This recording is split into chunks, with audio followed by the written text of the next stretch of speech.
Hi, so I've been traveling around and talking to different people about INPAG, Exposure Draft 2, and I've found quite a few people are a bit confused or stuck on the grant accounting proposals, and that's kind of getting in the way of them forming an opinion. So I wanted to see if I could demystify these, unpack them a bit, with a view that hopefully you can form an opinion and submit a response.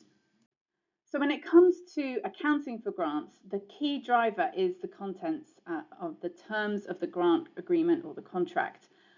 That's the basic driver of the accounting treatment. You can't decide accounting treatment separate from what the terms of the grant are. So there are four basic ways to account for grant income. The big question is at which point in time do you recognise the income in the accounts? That's the fancy word that accountants use for meaning when do you show income in the accounts. And there's four basic options. One in the bottom right there is when the cash is actually received, when it hits the bank account. That's called the cash basis. The second is to recognise it as the money is spent. So whatever money you spend, you recognise the income so that you end up with income minus expenses equals zero. That's kind of called a matching type approach. Another way is to recognise it when the grant is receivable. So even if you haven't got it yet, you've got a signed agreement, you've got confidence that it's going to come in, you can actually recognise it before you get it. And the last one is recognising it as the work is done. That would be similar to a sort of customer contract. As you're doing the work, you recognise the income that relates to the value of the work that you're doing. So those are the four basic ways. So let's start off by looking at the cash basis. When you recognise the income, you show the income at the same point that it hits the bank account, irrespective of other rules or requirements in the grant agreement. Well, because INPAG is accrual basis guidance, a pure cash basis where you recognise it as you get it, irrespective of other factors, wouldn't be appropriate. Obviously, most donors like to see cash accounting on their grants, and there's a lot of resources on our website. You can see the link there in relation to that. But to recognise income purely on a cash basis within INPAG is off the table. So let's look at this other option of recognising the income as the money is spent. Well, unfortunately, that one is also off the table because it's called the matching concept, and that was basically discredited as an accounting approach, as an accounting method about 10 or more years ago because it was causing too much manipulation. And you can massage numbers very easily, and therefore that approach is also out. So we're now down to just two options, two approaches. So one is to show the income as it's receivable. And it's important to say that sometimes it's only receivable when you get it. You can't be sure that you're going to get it until you've got it. So receivable means it could be when you get the money or sometimes before you get it. So that's one option. And the other option is to show the income as the work is done. Now I'm saying options, there aren't choices in INPAG, there's guidance that tells you when you should use one or other of the approaches. So I thought the easiest way to demystify this is to show how it would work with a really simple example.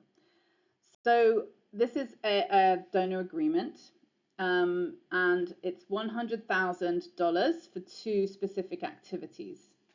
So it's a restricted grant, it's not just an unrestricted donation. For this budget of $100,000, activity 1 is budgeted to cost $40,000 and activity 2 $60,000. So in January is when they sign the agreement. February, the cash is transferred. In June, the NPOs finished the first activity. They actually spent $38,000 doing it rather than the budgeted $40,000. And in December, they finished activity 2 and spent $62,000 on it. So that's our scenario. So first of all, we're going to look at this option of how it would work if you accounted for this when the grant was receivable. So when the agreement was signed in January, at that point, they could recognise the income of 100,000 in full, and they've got a debtor. They are owed money. They haven't got it in the bank yet, but we've got income and a debtor. Now, here in February, when the money's been received, all that's happened is that 100,000 has moved from debtor to cash on the balance sheet. No change to the income at all. And in fact, the income won't change at all throughout the whole year. We recognised it when it was receivable, and that's it.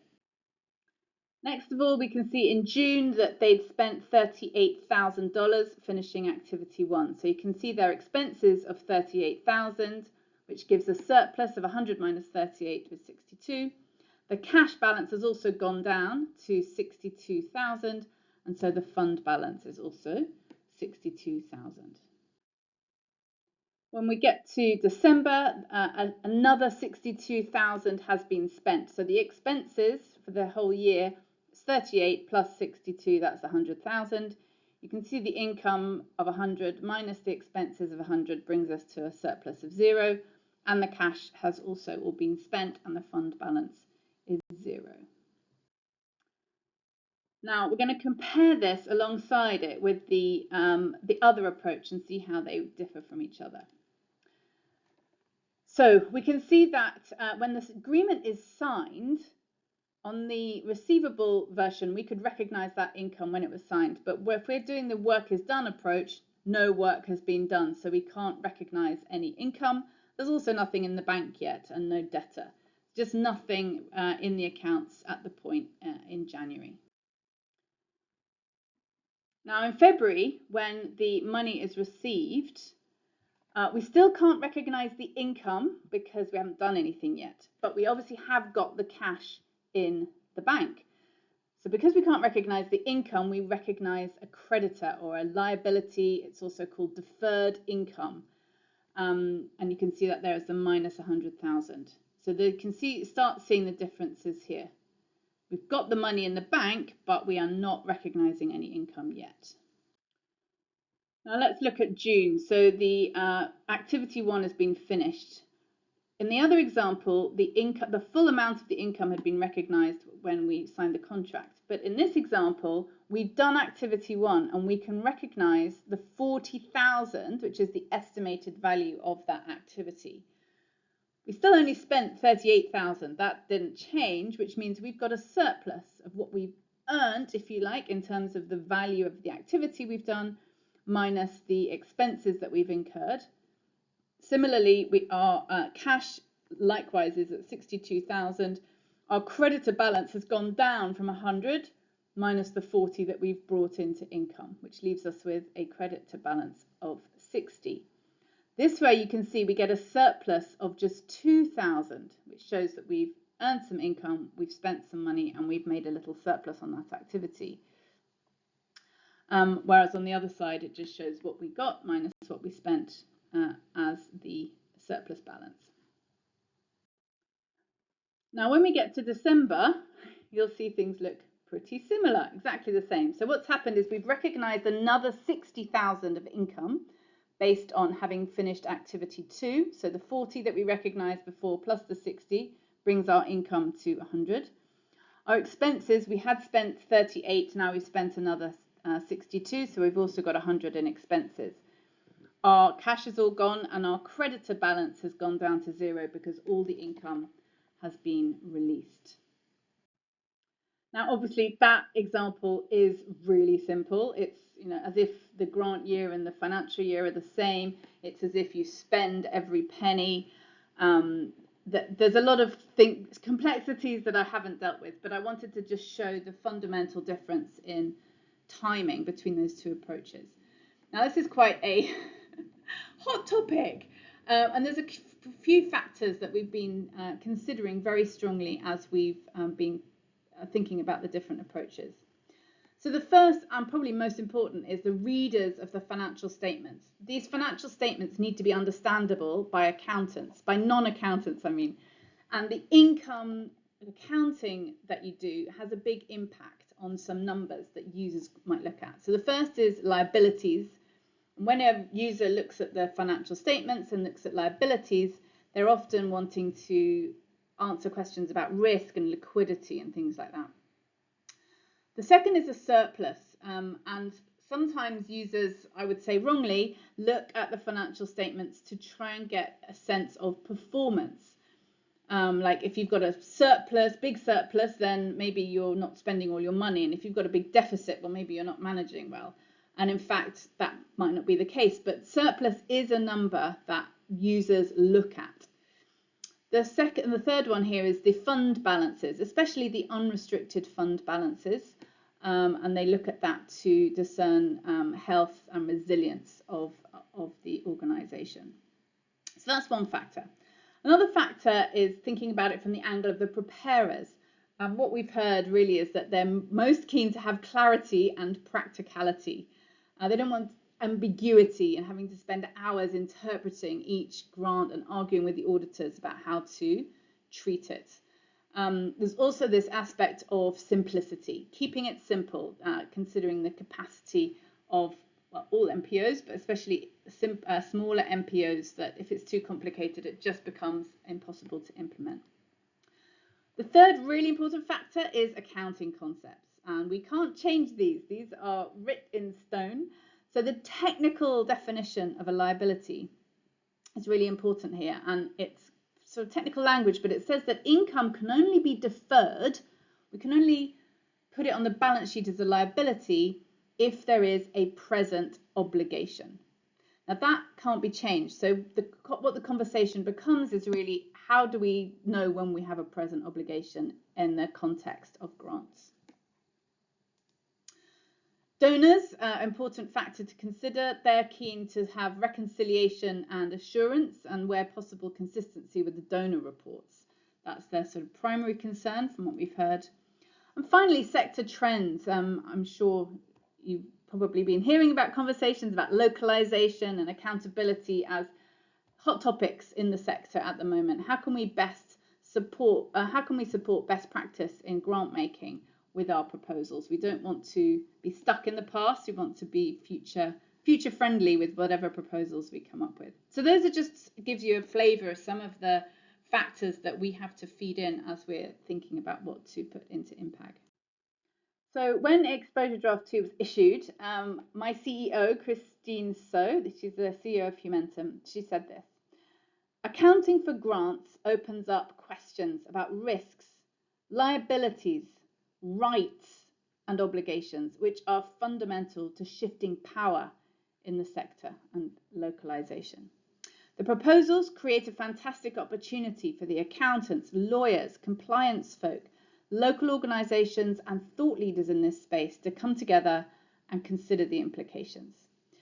So this is more than just an accounting conversation, and yet it's about accounting treatments. And so I really wanted to try and bring this to accountants, but also non-accountants who are able to engage with some of the technical language and inform the proposals.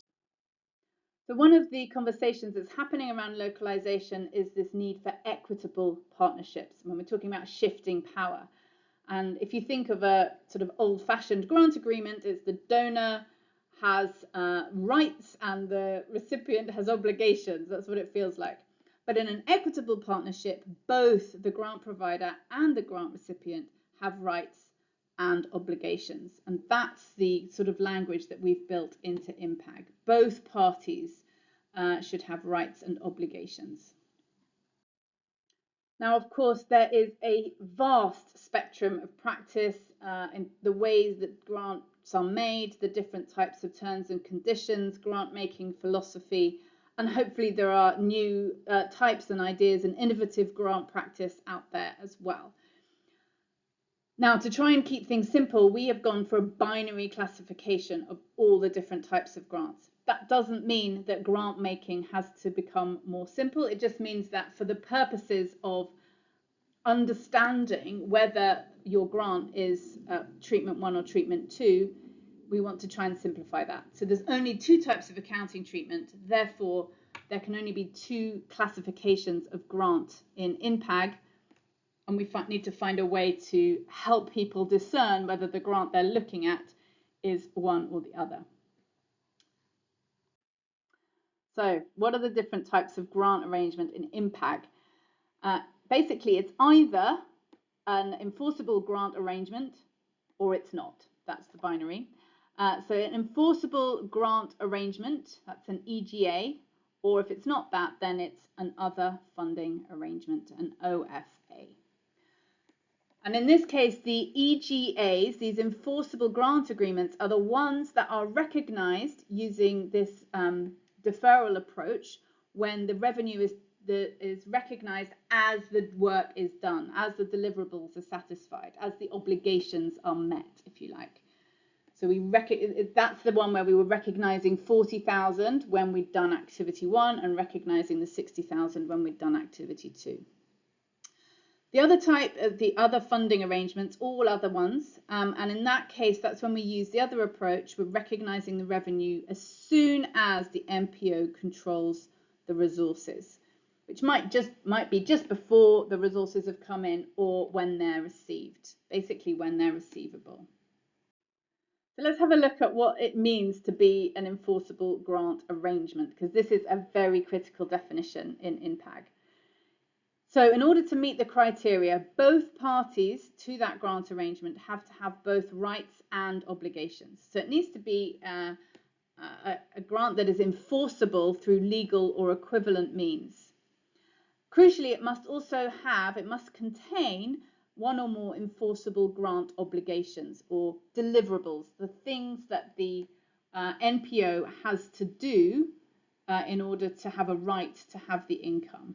And that right is called an enforceable grant obligation. That's the name for the deliverable, an enforceable grant obligation.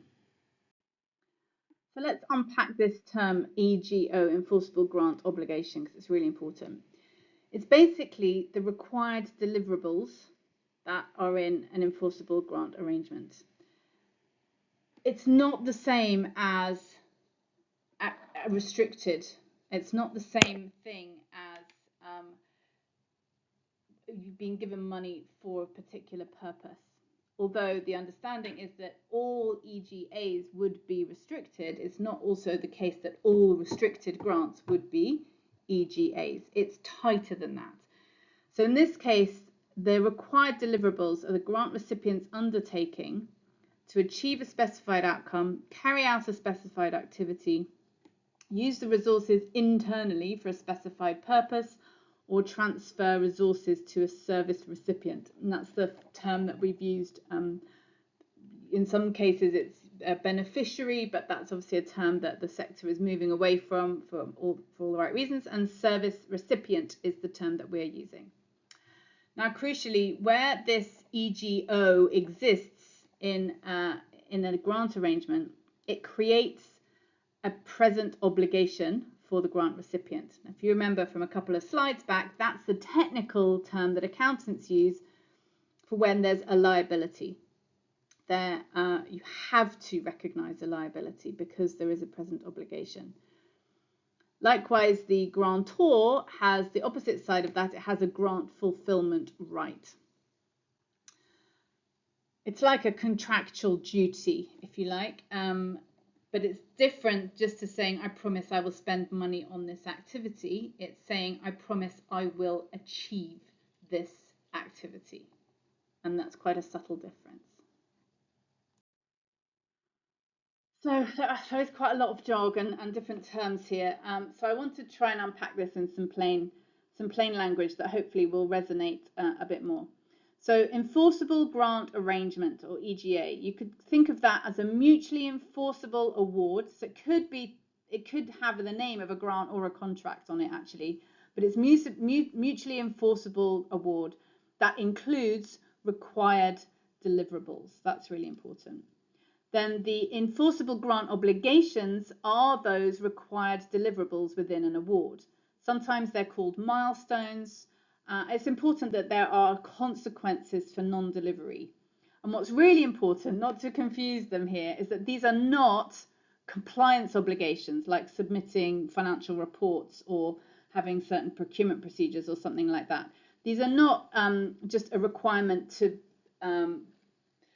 basic administrative tasks. These are the actual work that the grant is supposed to be doing. Enforceable grant obligations. Other funding arrangement is the name for any grant or donation that is not an EGA. So, crucially here, there might be formal, signed, legal agreements that don't have enforceable grant obligations, that don't include required deliverables. And these would still be called other funding arrangements. For example, if you had a grant, a restricted grant to work towards achieving a certain outcome using activities that you mutually discuss and agree but can change. If you don't achieve the outcome, well, that's learning, but you're not going to have to give the money back. Basically, what you have to do is spend the money appropriately.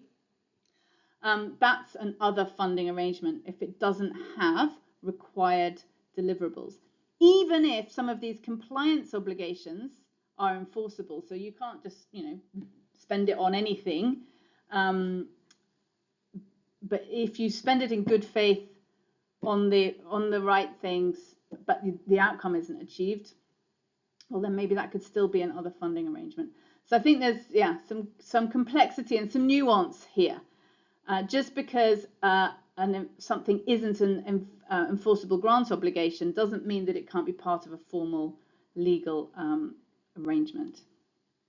Now, restriction is key, and this is when funds are given and they must be spent on a specific thing. This is different from having required deliverables, right? So you could have to spend it on a certain education program. That's different from you have to educate or provide 200 children with lessons and There's a difference in terms of the required outcome activities. Constraint is also used similar to restriction. I tend to think of it as funds that may not be spent on a specific thing like alcohol. That's a constraint in that you can't, you can spend it on anything in line with the purpose of the grant, but you can't spend it on alcohol or arms or, certain individuals that are restricted or whatever. A grant fulfillment right is the donor's right for the required deliverable to be carried out. It's the EGO from the grantor's perspective. So from the grantee, they have an enforceable grant obligation, the deliverables that they have to do. And from the donor's point of view, they've got a grant fulfillment right. And then finally, the standalone amount is the estimated value or the budgeted amount attributable to a specific required deliverable. So in the example, we had activity 1, 40,000, activity 2, 60,000. And then finally, administrative tasks is a term that's used in INPAG, and quite commonly in the sector, these might be called compliance obligations, which is a bit confusing because of the word obligation. So this would be things like sending in periodic reports about finances and or narrative, following specific procurement procedures, things like that. In INPAG, these are called administrative tasks. So let's go through a kind of decision tree to find out how you work out what kind of grant you've got and therefore what kind of accounting you have to do. So the first question is there an agreement that has any terms affecting how the MPO can use the resources? And if there isn't, then it's basically some kind of general donation or a completely unrestricted grant. And the accounting is this recognize the revenue when the MPO controls the resources, i.e. when it's receivable or received. You recognize all of it when you get it. So the second question then is, if the answer is yes, if the agreement does include terms affecting how NPOs use the resources, then we have a second question. Do the grant provider and the grant recipient both have rights and obligations that are enforceable? And by obligations, we mean enforceable grant obligations, these required deliverables. And if the answer is no, that this agreement that does have, it might have terms that say how you can use it, but it's not meeting this really tight definition of an EGA, then it still goes back to being an other funding arrangement. That's really important, and that can feel a bit odd. I've got an agreement that does include terms that affect how the MPO uses the resources, yes, but it's still classed as an other funding arrangement. Now, there could be restrictions or constraints within that agreement, but it doesn't affect the recognition of when you do the accounting. Just because there's a restriction or a constraint doesn't mean that I have what's called a present obligation and that I put that grant as a liability on my balance sheet. The presumption is that it's going to be spent according to the requirements of the grant agreement, and it's only if there's a subsequent breach that there might be a liability. So restrictions and constraints in there by themselves aren't enough to require that complicated accounting. We're still in the simple accounting, recognize it when you've got it, and then spend against it. Now, if the answer is yes, and we do have this type of grant that has an enforceable grant obligations in it, then we have to use this income approach of recognizing the revenue as the work is done. Recognize the revenue as the EGOs are met, and it's called a 5-step model. So this is more complex. So we've basically got complex accounting for these specific types of grant, which are called enforceable grant arrangements, and simpler accounting for everything else. So this is the binary approach. It's either an EGA and has this complex accounting, or it's not, and we have simple accounting. So all the different kinds of grants in the world are just split between are they an EGA or not. Now, when it comes to an NPO that makes grants, we have a complementary mirror effect, if you like. So the grant maker has to identify the grant fulfillment rights. What right does it have? Like activity, in our example, that activity 1 of 40,000, it has a right for that to be done. And then determine the standalone amount, i.e. the 40 and the 60 for those different activities, or it could be for different outcomes, etc. And then you recognize the expense as each grant fulfillment right is met. So at the same time that the grantee recognizes the 40,000 income when activity 1 is done, the grantor recognizes 40,000 of grant expense. Now, if it's sent 100,000 in cash, but the grantee has only done activity 1, it has to show 40,000 as grant expense, and the other 60,000 is as a debtor, because it's effectively it's owed that activity. So it has a right for that other work to be done. And if it's not, it could get the money back.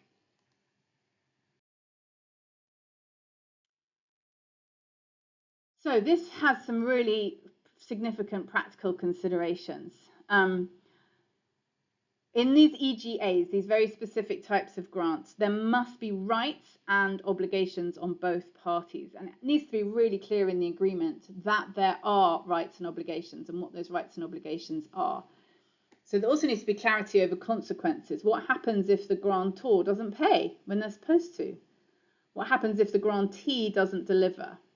What are the consequences? And if there are no consequences, then it's hard to really argue that it's an EGA. You need to have these standalone amounts, like we talked about the 40,000 and the 60,000 for the different activities. It's easiest if they are specified in the agreement. If they're not, then INPAG says you have to do best estimates. And monitoring. So the grantor can't recognize the expense until it knows that the grantee has done the required deliverable, has fulfilled its EGO. And that means that it needs to be monitoring. It needs to be getting reports. It needs to possibly be visiting or checking according to its own accounting timetable rather than the grantee's programmatic timetable. and or risk level. So that's quite a major practical consideration. And then just to mention again that these other administrative requirements of just providing, requiring monthly reports and things like that are not considered to be a grant. What are they called? Grant rights, grant fulfillment right. That's just administrative, the normal requiring of accountability reports. So I hope that some of that has raised, ideas in your head about things about that you like or things that you don't like. And please do use this opportunity to share that, because we need to hear from the global community about aspects of this that they like and aspects of it that they don't. So you do this by going to the website ifr4mpo.org/have-your-say, and the deadline is the 15th of March. When you go there, if you scroll down, you'll see how to submit a response, step 1, and there's a document that you can download called a response template. It's just a Word document. Now, if you scroll through that document, when you get to about page 7, this is the relevant part for what we've been discussing today. Question 4 is all about revenue and relates to section 23 of INPAG. And you can see there, it says question 4 at the top, and then there's A. Question A, there's some references. G is the references to the actual guidance itself, and there's a box for you to write your response. So I'll just go through what some of these questions are. You don't have to answer all these questions, and also you don't have to be limited to these questions in terms of what the feedback you can provide. But they're put there because this is what the technical advisory group are particularly keen to find out what people think about, and hopefully this will spark some ideas in your head. So question 4A, section 23 part 1 and section 24 part 1. 23 is on revenue and 24 is on grant expenses. They introduced some new terminology relating to grant arrangements. Yes, we've been through some of that jargon. Do you agree with the terms enforceable grant arrangement and enforceable grant obligations and their definitions? So you might like the definitions but not like the actual terms. You might like the terms but not agree with the definitions. If not, what alternative terms would you propose to achieve the same meaning? What are the practical or other considerations arising from these definitions? So this is a really big one, and I suspect a lot of people might have opinions on that question. Question 4B. Do you agree with the structure of section 23, where part 1 is focused on grants and donations, part 2 is focused on contracts with customers, and a preface that brings together the key principles and information about how to navigate the guidance?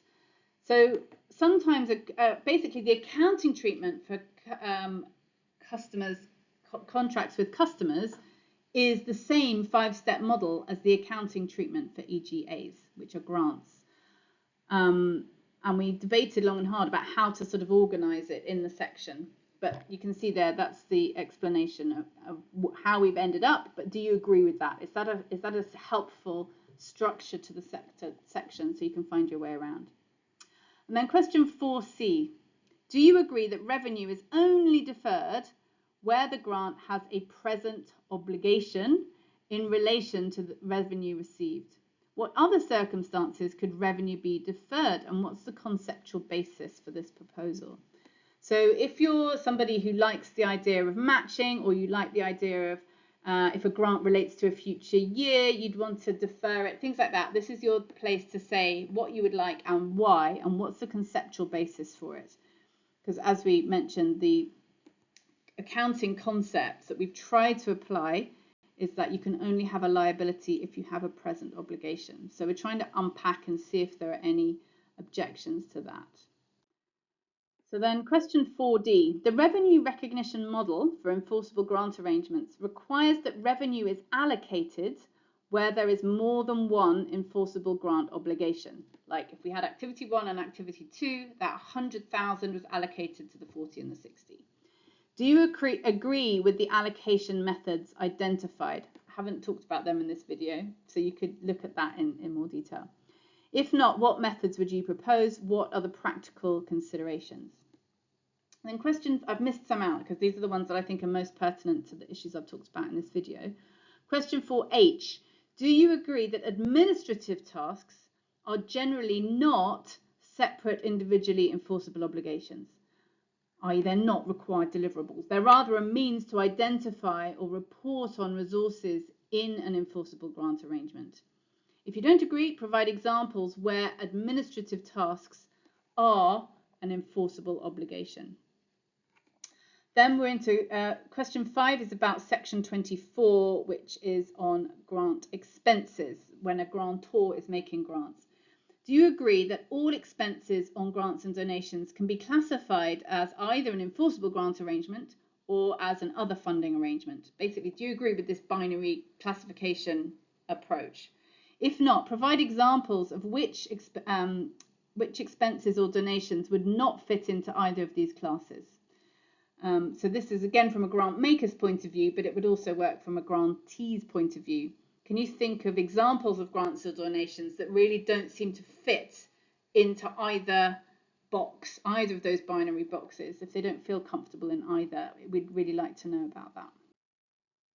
And then the last question I've put here, enforceable grant arrangements are required to be enforceable, mutually, that is, both ways, through legal or equivalent means. Do you agree that regulatory oversight and customary practices can be sufficient to create an enforceable grant arrangement? If not, why not? What weight should be applied to these mechanisms? And this is particularly, I think, relevant in our sector where, you know, people don't tend to sue each other, right? We don't, grantors don't sue their grantees unless there's some terrible fraud, but not for non-delivery. Usually it's not suing. So, yeah, to what and what right does a grantee have to sue the grantor if the work has been done but they don't pay up, if they hadn't got the money in advance? So there's, I think, some really big questions around enforceability here and what that looks like in the sector. Can it be sufficient to create enforceable grant arrangements at all? So yeah, big question there. That's it. Well, it ended up being a bit long, sorry, and probably a bit more complicated than I'd hoped. But the idea is to help sort of unpack some of these complicated terms and give you spark some ideas, some reactions, and give you the tools to respond. Please reach out if you've got any questions, and I'm really happy to help. Thanks a lot. Bye-bye.